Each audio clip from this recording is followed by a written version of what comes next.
রাত কটা বাজে জানো? 11টা বাজতে গেছে। আমি বাজার থেকে এসে ওই একটু আলু চচ্চড়ি বসালাম বাবুর জন্য। আর এখন হচ্ছে একটু চাউমিন বানাবো মেয়েদের জন্য। ওরা বলছে ভাত খাবে না। আমি শাড়িটাও খুলে নিয়ে এসে আর বাজার থেকে কী কী নিয়ে এসছি আমি দেখাবো, ঠিক আছে?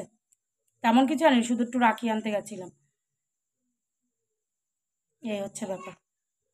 তা লেটে গেছি, বৃষ্টি হচ্ছিল বলে আমি আটকে গেছিলাম। আর এই যে এখন এই মানে তরকারিটা হয়ে গেছে, তরকারিটা নামিয়ে রেখেছি, আমি দেখাচ্ছি।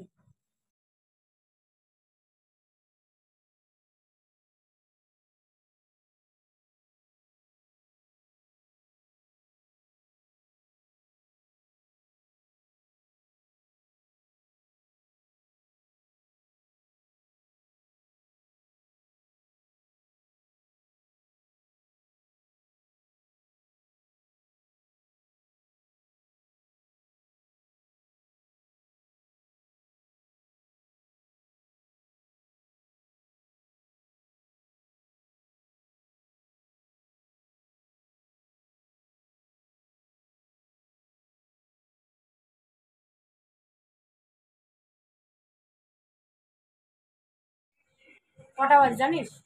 ঘড়িতে 11:30। 11:30। যা ঘড়িটা দেখা, টাইমটা দেখ, তোর মোবাইলে রয়েছে তো। হ্যাঁ, বাজার থেকে এসে আমি শাড়িটা এই খুললাম, ওদের খাবার দিয়েছি। 11:30-র সময় আমরা বিছানায় চলে যাই না? হুম, আজকে সারাদিন ঘুমিয়েছি আমি। না এই কদিন ঘুমাচ্ছি, এই যে শরীর খারাপ হওয়ার থেকে। একদিনও না, মা না। ছিল তাও মনে হয় একদিন দুদিন আমি দুপুরবেলা শুতে পেরেছি।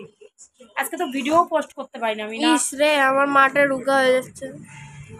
রোগা হওয়ার কি প্রশ্ন? রোগা হলে কি মানুষ, মানে রোগা যারা তারা কি কম কাজ, মানে বেশি কাজ করে? আমার তো মনে হয় না কি যারা মোটা তারা কি কম কাজ করে। আমি তো 24 ঘন্টা কাজ করছি, তা আমার দেহ যদি পাতলা না হয় তো কিছু করার নেই। যারা তো কাজ না করে তারাও তো দেখি এরকম শুট কর, খেলেও দেখি গায়ে লাগে না, না খেলেও গায়ে লাগে না। আমার না খেলেও জল খেলেও আমার গায়ে লাগে। এইসব সিনগুলো তো দেখা। ও এটা ওই স্ত্রী।